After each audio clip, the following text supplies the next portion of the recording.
Hi, I have been putting up uploads on my other channel, but something happened to me a week ago that I want to upload here. Um, but before I talk about what happened a week ago, I'd like to say I listened to my early uploads in October 2022 and noticed that my voice quality is different. I I was pet sitting. If you listen to my uploads from them, you know. And on days I didn't have pet sitting, I stayed with somebody who I called a friend and a previous friend, and I had to I had to um, talk in a higher pitched voice and only talk about really immature things and the same thing over and over again, or else he get upset at me and threatening body language. And he was also um, putting me down, putting other people down. So I had to make myself small and weak. Um, so my voice quality has changed, and I think is for the better. So yes, I'm slowly making progress. I wanted to talk about a week ago. I finally got my consultation to get dental surgery. I've been trying to get this appointment since last July, and it took this long because of miscommunications in the office and people make changing their schedule and whatnot. So the dentist looked at my chart and said, "Oh, where are you from?" And this is a hospital in Brooklyn, in a dental clinic. And I said, "Well, I was born in this hospital." And he said, "Oh, that's unique." And I said, "What is unique about being born in this hospital?" I guess alluding to babies are born in hospitals. But I took it as, maybe a person with a Japanese name not being from Japan or something like that. I don't know. Maybe he wanted to talk about anime or Japanese food or, baseball players. I really don't know. I can't stand people like that. So I don't know if he was being sincere or he was deflecting it. He said that my name is uncommon. So, which has nothing to do with where am I from, what hospital I was born in. So I said it's a very uncommon name. Um, if I give too many details, it'll give away who I am. Um, but basically, my name is really uncommon, and it's named after people who are involved with child sexual abuse, famous people. And I was named after that, and it's very uncommon, and it's written in the phonetic alphabet, not in the Chinese kanji pictograms. So, and I said yes, and I was sexually abused since I was very small, and I was trafficked for sex by my father and mother. And he's like, "Oh, really? Oh, wow." Like that. I have decided to answer to that kind of thing from now on, or I don't know when I started, but I'm tired of people expecting me to want to talk about anime or act like uh, female characters in anime, um, girls or women who act and sound like girls, kind of like I had to talk until like I moved here, when I was getting my this abusive person's help, or like on their couch. Anyways, I and from then on looked at my x-rays, didn't insult me for not getting this taken care of earlier. I have been by other dentists that are not dental surgeons in that clinic, saying, why aren't you using your tooth out? And I was saying, I'm waiting for it to be taken out and put in a bone graft. I can't get a consultation for dental oral surgery, and the dentist who did my filling wouldn't extract my tooth and put in the bone graft. She said, and yeah, appointments. I couldn't get an appointment. They referred me out. Um, I called all these people. They won't take my insurance. No, it's not that they don't take my insurance. They won't. They're not taking new patients. And then I looked at my insurance website and called some dentists, and they said that they don't take the insurance anymore. Um, Sometimes dentists stop taking an insurance, and that insurance company doesn't update. So he didn't insult me about waiting that long, because I'm the one who was waiting, right? I'm the one who was waiting for the hospital. The hospital made me wait. So, and he actually quoted the procedures. I have to do three um, for reconstruction of two of my teeth. He told me it's cheaper than I was quoted by the person who put in my filling. Um, and he said he'll give me a discount, a half off discount on the bone graft. So, I don't know if dentists have leeway into how much each procedure costs, and because I told him about my name and what it entails and what kind of life I had because of the people who named me. Um, Maybe it changed assumptions that many people have of Japanese people being having money. Maybe not filthy rich, but being okay. I don't know, but I felt um I was very disturbed when he said, "Oh, it's unique." Whether he's talking about my name or that I'm born in that hospital, whatever. Maybe he caught himself and tried to save himself. I felt really bad, but I felt really empowered when I told him the truth and not try to cover up. When I was really young, in my late teens, I was told, don't talk about being abused in the past. It makes you look bad. And I think, I was 17 or 18. So 3 decades later, more than 3 decades later, I think that is a damaging thing to say to people, because abuse is covered up. It normalizes abuse.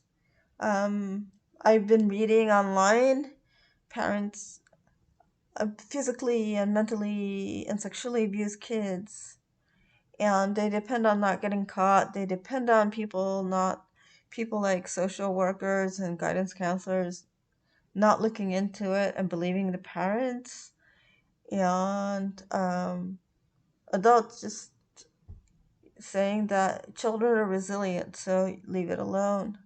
Um, and I think I've been told once, this is like years ago when I was told by that social worker that my parents, said I lied about the abuse and will leave it alone. That's when a social worker visited the apartment. It's in a December, not December, October 2022 upload. But parents lie, they get away with it. Leave it alone. Children are resilient. Not continue the abuse. Um,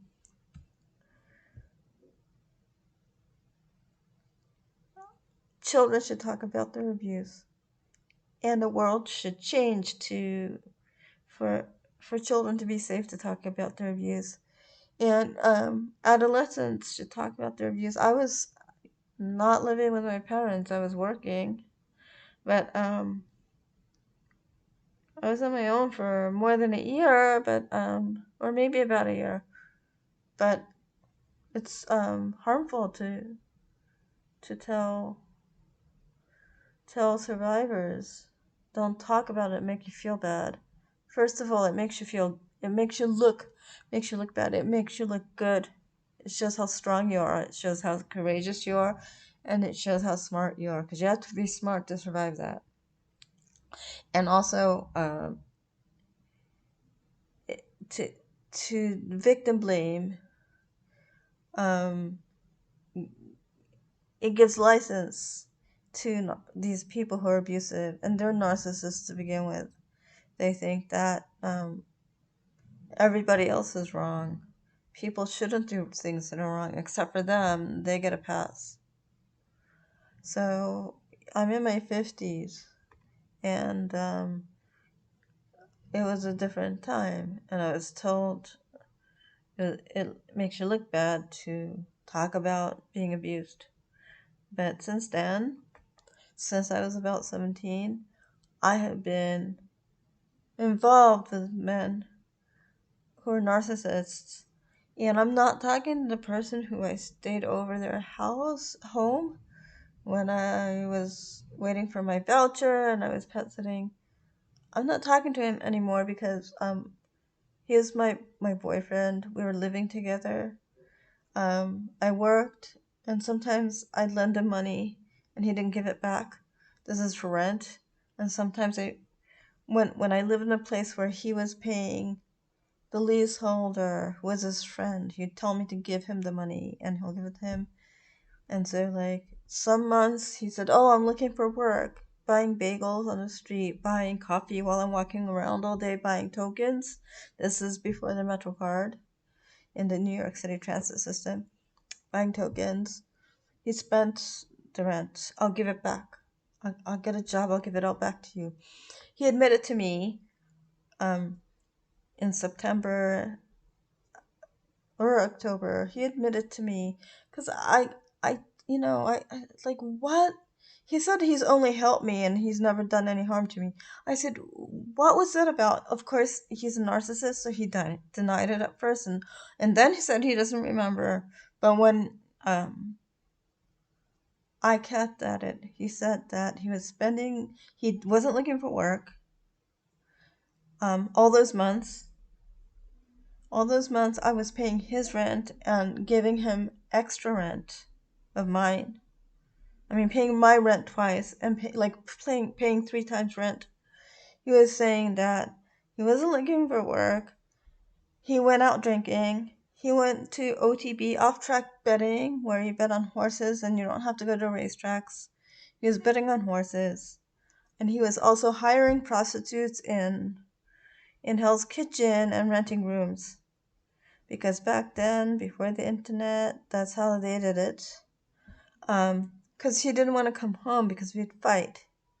We only fought when he'd like buy branded clothes when he was looking for work, and I was paying extra money, paying my rent twice and paying his rent. We fought about that because I couldn't buy clothes, um, and I was working and I was going to school full time. So we'd fight about that. But he said, "Oh, he gambled and he went to prostitutes and he went out drinking because we were fighting." I don't. He actually would come home and give me sob stories about how he couldn't find a job, how horrible it was that he's an immigrant. And he'd also tell me he wants me to be happy. He wants me to graduate and become a commercial artist. I was going to FIT to their night school and working during the day. He'd tell me that he wishes that we can buy fish so we can eat like better, not just like instant ramen noodles. And I used to make things like stir-fried cabbage and like spaghetti with sauce from scratch because it's cheaper than jarred sauce. Um, and he didn't want to see me cry. But in September, he told me that he didn't want to come home. He didn't like the food. So he lied about the money, about paying rent. He lied about looking for work, and he bought sex because we were always fighting. And he paid for a room, even if I was eating cabbage and ramen noodles and spaghetti. Um, he'd get a whore in a room, and um, you know, drink and have his meals in Chinese restaurants. He said, well, it was cheap. Bagels and coffees were cheap, but I was doing home economics. I was doing the housework. I was going to school full time, and I was working as a lunch waitress. And he would act like he was supporting me by saying, don't get so upset about the asshole restaurant people. Um, just and complain that my bosses were stealing my tips and saying that's horrible. All the while, the the money I was getting, my tips, my earned money, that was skimmed off of by my bosses, he was using to go to whores and eat outside. He never cooked. I cooked, but he wouldn't even eat that because it was poor food because he was making me poor. And he was gambling and he was drinking. So how did that happen? Many, many things. Being abused by my parents and people normalizing it. Um, but even when I got out, I was told not to talk about it, not to acknowledge it. And I ended up with a person like that because this person didn't throw me downstairs, didn't hit me in the head with a hammer. He's hit me, but said sorry. Um, he drank, but not like so much that he's passed out, urinating on himself. Um, I didn't know up from down, and I should have had guidance. I knew how to work hard because I rebelled against my parents. I didn't become lazy and greedy like them. Um, I was very resourceful because I don't want to be like them, like stupid hedonists who don't want to work and want to live in a lap of luxury. But uh, yeah, my ex, the one who had me talking at like with in a bird's voice in 2022. Um, he's like a version of my parents, where he didn't throw me down the stairs or hit me in the head with a hammer. Um, And this has made people like me victims who don't have boundaries or made because we're told not to talk about being abused. So, people who have been abused, please talk about it, speak out. And everyone else, please listen to them and don't tell them to not talk about it. Don't silence them. Thank you. Bye.